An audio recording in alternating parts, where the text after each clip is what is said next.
सिमडेगा जिले के कोलिबिरा स्टेडियम में भारतीय जनता पार्टी के द्वारा परिवर्तन यात्रा का आयोजन किया गया।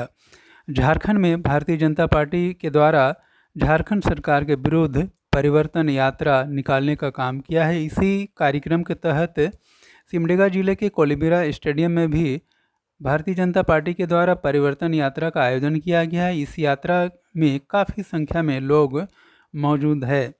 परिवर्तन यात्रा में भाग लेने के लिए राज्य के पूर्व मुख्यमंत्री बाबूलाल मरांडी हेलीकॉप्टर मार्ग से कोलिबिरा पहुँचे। बाबूलाल मरांडी के साथ सांसद दीपक प्रकाश सहित अन्य नेताओं का भी आगमन हुआ। वहीं रथ के साथ में केंद्रीय मंत्री संजय सेठ सहित अन्य नेताओं का आगमन हुआ। कोलिबिरा स्टेडियम में बाबूलाल मरांडी सहित अन्य नेता हेलीकॉप्टर से पहुंचे। हेलीकॉप्टर देखने के लिए भी लोगों की भीड़ जमा हो गई। हेलीकॉप्टर से उतरने के बाद बाबूलाल मरांडी का स्वागत करते हुए उन्हें मंच तक लाया गया एवं मंच पर फूल मालाओं से उनका स्वागत किया गया। इस दौरान काफ़ी संख्या में उपस्थित भारतीय जनता पार्टी के नेताओं ने नारेबाजी भी की और आने वाले विधानसभा चुनाव में झारखंड सरकार को उखाड़ फेंकने का आह्वान सभी नेताओं ने किया। उसको हमें बदलना है, उसकी परिवर्तन करना है। आप सब लोग जान रहे झारखंड में पिछले 5 वर्षों से हेमंत सोरेन के नेतृत्व में कांग्रेस पार्टी की सरकार है। झारखंड मुक्ति मोर्चा, राष्ट्रीय जनता दल मिलकर के लोग सरकार चला रहे हैं। लेकिन 5 वर्षों में इन लोगों ने झारखंड की जनता के लिए काम नहीं किया। ये लोग काम करने के लिए सरकार बनाते नहीं, कमाने के लिए लोग सरकार बनाते हैं। और इसलिए दिन रात लग करके लोग सिर्फ कमाने में लोग लगे हुए और इतना कमाया। आप सबको पिछले दिन ध्यान में आया होगा, कांग्रेस के एचपी के घर से 350 करोड़ टका मिला था। आप सब लोगों ने देखा होगा टेलीविजन में। उनसे कांग्रेस पार्टी के एक मंत्री, उनके पीए मंत्री के घर में तो कितना पैसा होगा आप सोच सकते हो। जब एक पीए के घर में, पीए के नौकर के घर से 35 करोड़ रुपया मिला। एक भ्रष्ट अफसर है, उसके सीए के घर से 19 करोड़ निकला। यानी नोटों का ये जो पहाड़ कहां से लोगों ने ला करके इकट्ठा किया है, क्योंकि झारखंड की संपदा कोई लोगों ने लूटा है, गरीब जनता की हक कोई लोगों ने लूटा है। और ये पूरे 5 वर्षों तक लूट करके लोगों ने जो इकट्ठा किया था, ईडी ने उसे ही प्राप्त किया है। और इसलिए आज कई एक अफसर जेल में बंद है, कई एक दलाल बिचौलिया बंद है जेल में, कई एक नेता भी जेल में बंद है। अभी जो राज्य के मुख्यमंत्री वो भी भ्रष्टाचार के आरोप में जेल में थे, इस समय वो बेल पार है। और इसलिए मैं आप सब लोगों से यही कहने के लिए खड़ा हुआ हूँ, ये लोग काम करते नहीं है, ये लोग सिर्फ कमाने में लगते, अपने लिए चिंता करते, परिवार के लिए चिंता करते। झारखंड की जनता की उन्हें कोई चिंता नहीं है। और इसीलिए मैं आप सब लोगों से यही कहूंगा कि इस बार 2024 के चुनाव आ रहा है, नवंबर दिसंबर में चुनाव होगा, तो इस राज्य से इस सरकार को बदलनी है। यही मैं आप सब लोगों से निवेदन और अपील करने के लिए आया हूं। आज हम सब देख रहे झारखंड प्रदेश में कौन काम करता है, किसने काम किया है। झारखंड में या देश में जब भी बीजेपी के नेतृत्व में सरकार बनती है, तो जो कहती वो करती, हर काम करके दिखाती है। आप याद करिए, अलग राज्य की आंदोलन तो आज से नहीं वर्षों से चल रहा था। पहले झारखंड पार्टी शिबू क्या कहते जयपाल सिंह थे, एनी औरों थे, फिर शिबू सोरेन झारखंड मुक्ति मोर्चा। लेकिन कांग्रेस की सरकार दिल्ली में इन लोगों के साथ, ये लोग साथ में रहे, लेकिन इन लोगों ने कभी भी झारखंड राज्य नहीं बना पाया। जब भारतीय जनता पार्टी के नेतृत्व में जब अटल बिहारी वाजपेयी जी देश के प्रधानमंत्री बने 98 और 99 में, तो 15 नवंबर 2002 झारखंड झारखंड राज्य बनाए तो यहाँ के आदिवासी मूलवासियों की जो मांग थी अलग राज्य की, उस मांग को भी किसी ने कोई पूरा किया है तो इस देश में भारतीय जनता पार्टी के नेतृत्व में चलने वाली सरकार अटल बिहारी वाजपेयी जी ने पूरा किया। और इसलिए मैं आज आप सब लोगों से यही कहने के लिए आया हूँ कि भारतीय जनता पार्टी जो कहती है वो करती है। उन्होंने कहा कि अलग राज्य बनाएंगे तो इस काम को पूरा किया। कांग्रेस ने तो 55-60 साल तक देश में राज किया, लेकिन यहाँ के आदिवासियों की मांगों को, यहाँ के मूलवासियों की मांगों को कभी भी उन्होंने पूरा नहीं किया, बल्कि उनको पैसा से खरीदने का काम किया। और इसलिए मैं आज आप सब लोगों से यही कहूंगा, ये जो कांग्रेस पार्टी है, जो झारखंड मुक्ति मोर्चा है, ये कभी भी गांव की चिंता नहीं करती है, किसानों की चिंता नहीं करती है, मजदूरों की चिंता नहीं करती है, आदिवासियों की ये चिंता नहीं करती है। अब याद करिए, आज से 20-25 साल पहले गांव में आने जाने का सड़क भी नहीं होता था, गांव घरों में बिजली भी नहीं हुआ करता था।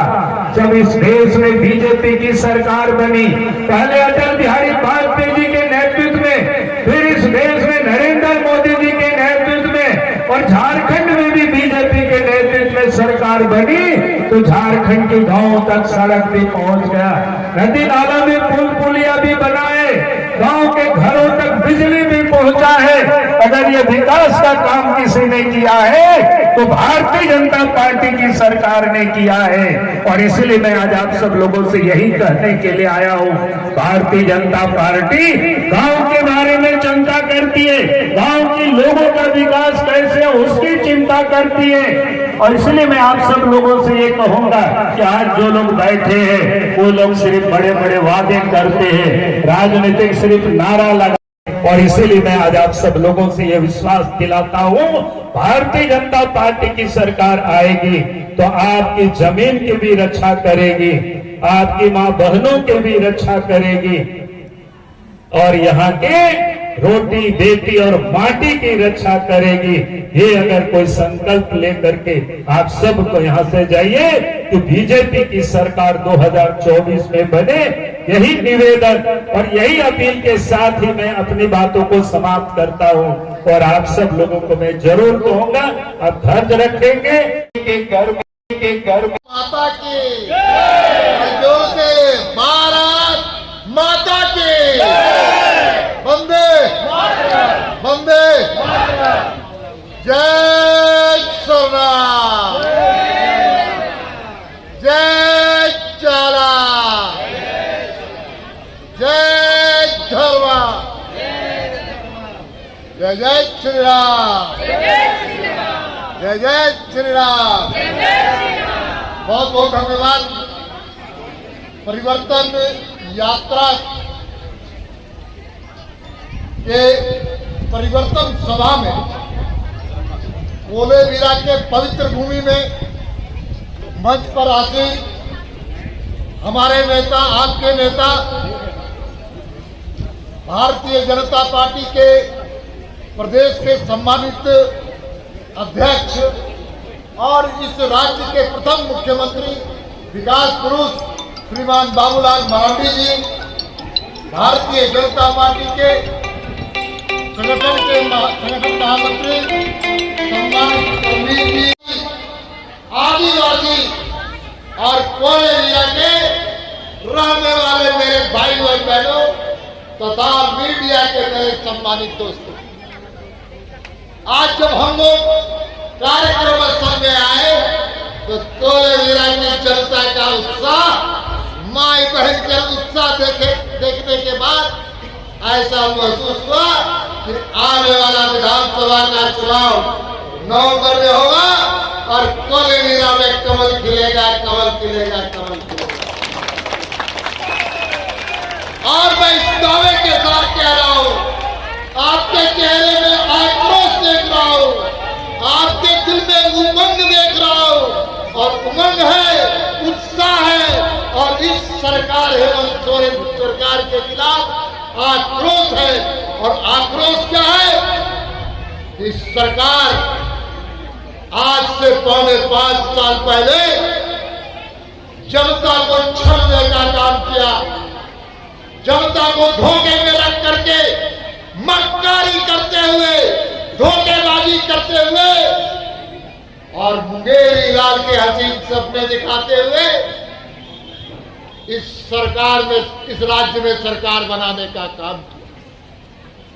लेकिन मैं आज आपके सामने पूछना चाहता हूं कि उन्होंने जो घोषणा पत्र, जिसका निश्चय पत्र नाम दिया था, उस घोषणा पत्र में लिखा हुआ था, उन्होंने वादा किया था और ये वादा किया था कि 1 साल के अंदर हम झारखंडी नौजवानों को, मूलवासियों को, आदिवासियों को हम 5 लाख लोगों को नौकरी देंगे, नौकरी देंगे, नौकरी देंगे। आज आपसे पूछना चाहते हैं, कोले जिले में नौजवानों को नौकरी मिला है क्या?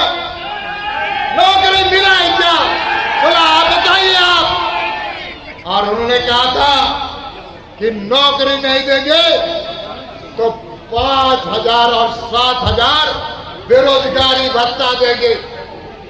मैं पूछना चाहता हूं झारखंडी भाइयों से कि आपको नौकरी तो नहीं मिला तो बेरोजगारी भत्ता जरूर मिला होगा। बेरोजगारी भत्ता मिला है क्या? और उसके बाद कहा था कि अगर नौकरी नहीं देंगे, बेरोजगारी भत्ता नहीं देंगे तो हम राजनीति से संन्यास लेंगे। अपने पिता शिबू सोरेन का कसम खाकर उन्होंने कहा था। कैसा पुत्र है जो अपने बाप के नाम पर, पिता के नाम पर कसम खाता है, जनता से झूठे वादे करता है, लेकिन चुनाव का समय आ गया, आपके अधिकार अब आने वाले। ईवीएम मशीन में हम ऐसा बटन दबाएंगे कि कमल और सिर्फ कमल निकलेगा और हेमंत सोरेन बेरोजगार हो जाएंगे, बेरोजगार हो जाएंगे। होगा कि नहीं होगा? थोड़ा जोर से बोलिए, बेरोजगार करना है कि नहीं? जो झारखंड के नौजवानों को, हमारी माताओं, हमारी बहनों को, हमारे नौजवान साथियों को जो रोजगार नहीं देगा, उसको बेरोजगार करना है कि नहीं करना है? थोड़ा जोर से बोलिए। तो इसीलिए मेरा आग्रह है, निवेदन है। उन्होंने क्या कहा था? उन्होंने कहा था कि हम अपने सरकार आएगी तो रोजगार अधिकार कानून लाएंगे और नौजवानों को, हर नौजवानों को रोजगार देने का हम कानून बनाने का काम करेंगे। लेकिन ऐसा बना क्या? ऐसा बना क्या कानून? नहीं बना। उन्होंने कहा था कि गांव में जो नौजवान है, जो आदिवासी है, जो मूलवासी है, उनको 25 लाख तक ठेका देने का अधिकार यहाँ के नौजवानों का देने का हम काम करेंगे। ऐसा मिला क्या? मिला? बोले मिला क्या? और यहाँ से कौन जीता है? कौन पार्टी का? कौन पार्टी का? कांग्रेस का।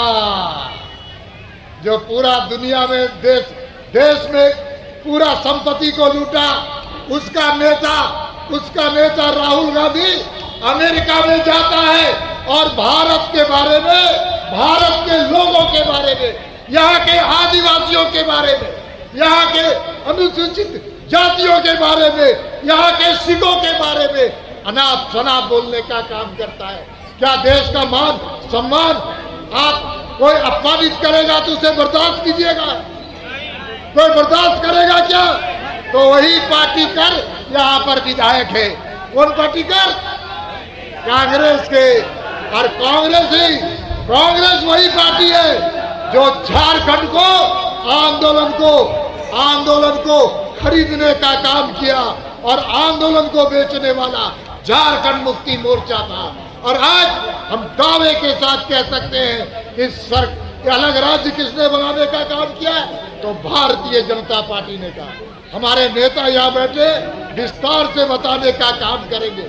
इतना ही आग्रह निवेदन है कि जो भारतीय जनता पार्टी कहती है तो करती है। भारतीय जनता पार्टी ने कहा था कि हम जहाँ पर राम का जन्म हुआ है वहां पर राम मंदिर बनाने का हम काम करेंगे। ऐसा बना कि नहीं बना? और उन्होंने कहा, भाजपा ने कहा था कि हम झारखंड बनाने का काम करेंगे। झारखंड बना कि नहीं बना? इसलिए दोस्तों, ज्यादा ना बोलते हुए आज आप सब लोग इतना जरूर कहना है कि इस पार्टी ने, भारतीय जनता पार्टी ने रोटी, बेटी और माटी बचाने का सौगंध लिया है और ये सौगंध झारखंड की जनता के समर्थन पर लिया है। इसलिए ना अब इस सरकार से हम सहेंगे, ना हम कुछ बोलेंगे, इस सरकार को बदल के रखेंगे, बदल के रखेंगे। बहुत बहुत धन्यवाद, बहुत बहुत आभार। माता के भारत माता के। आज आए हैं ग्रामीण विकास मंत्री महोदय, आप क्या सिमडेगा के लोगों को संदेश देना चाहेंगे आप? देखिए, सबसे पहली बात तो मैं बधाई देना चाहता हूँ हमारे साथी विधायक भूषण बाला जी का और हमारे सीनियर विक्सल कुमारी साहब का। इन सब का एरिया है, सिमडेगा है, कोलेबिरा है। और मैंने यहाँ के लोगों से कहा है कि अभी चुनाव है, आप लोग देख रही है, अपने आवाम को मैंने कहा है, यहाँ खासकर अक़लियत की आबादी है यहाँ, मैंने कहा है कि वोट इधर नहीं करना है, एक होकर अभी जिस तरह से भाजपा माहौल बना रही है, एकदम नफरत है, एकदम लोगों से घृणा, भाई भाई में लड़ाई, हमारा अधिकार छीनना उनका एक मकसद है। तो एक रहिए, हम लोग आपके साथ हैं। और मैंने कहा है कि राहुल गांधी जी ने इरफान अंसारी को, खासकर दबी कुचली समाज को जो सम्मान दिया, एक मंत्री बनाया है, मुझे नहीं बल्कि पूरे आवाम को मैसेज दिया, पूरे आवाम मंत्री बना है, एक एक जनता मंत्री बना है, झारखंड के एक एक लोगों को ये सम्मान राहुल जी ने दिया है। तो मैं ईमानदारी से काम कर रहा हूँ। मैंने यहाँ सिमडेगा के लोगों को कहा है, आपके लिए मेरा दरवाज़ा खुला है, आप 24 घंटा कभी भी आइए, एकदम कोई सुख में दुख में मुझे बुलाइए, इरफान अंसारी आएगा। सिमडेगा और कोलेबिरा के विधायकों का आपने कार्य देखा होगा, लोग आवाम खुश भी हैं, और आगामी विधानसभा चुनाव में क्या आप यहाँ के लोगों से अपेक्षा रखते हैं? देखिए, सच्चाई ये है कि भाजपा के द्वारा ऐसा प्रचार किया जा रहा था कि सिमडेगा भी हम लोग लूज कर रहे हैं, कोलेबिरा लूज कर रहे हैं, लेकिन सच्चाई ये है कहीं लूज नहीं कर रहे। जनता इनके साथ है, जनता हमारे साथ है, मास हमारे साथ है, तो लूज कहाँ से करेंगे? बेवजह एकदम कहाँ फर्जी आंकड़ा लोग दिखा देता है। बीजेपी परिवर्तन महारैली कर रहा है, हर जिले में बड़े बड़े नेताओं को बुला रहा है, इस पर क्या आपकी टिप्पणी होगी? देखिए, परिवर्तन तो यहाँ कुछ होना नहीं है, और जो प्रेजेंट है वही प्रेजेंट रहेगा। हेमंत सोरेन जी ही रहेंगे। हम लोग एक होकर उनको मजबूत करना है, अपने आवाम से कहेंगे वोट नहीं बांटना है, एकदम एक होकर झाड़ के एकदम महागठबंधन के प्रत्याशी जहाँ जहाँ लड़े उनको जिताने का काम कीजिए, ये ऐलान इरफान अंसारी। मुसलमानों को बांग्लादेशी कहकर प्रताड़ित करने का मामला भी चल रहा है, पहले पाकिस्तानी अब बांग्लादेशी। देखिए, पुरानी बात है, लोकसभा में हमको पाकिस्तानी कहा जाता है, लोकसभा में हमें आतंकवादी कहा जाता है, और विधानसभा में हमें बांग्लादेशी कहा जाता है, घुसपैठिया कहा जाता है। तो ये तो भाजपा का नीति है, पॉलिसी है इसका, जनता को गुमराह करो और वोट लो और राज करो। तो हम लोग समझा रहे हैं अपने आवाम को, अब इनके बहकाव में नहीं आना है। कोई घुसपैठिया नहीं, कहीं कोई घुसपैठिया नहीं है, कहीं कोई बांग्लादेशी नहीं है। तो निश्चित तौर पर मैं कहूँगा कि हेमंत सोरेन है तो हिम्मत है, और इरफान अंसारी है तो साहस है।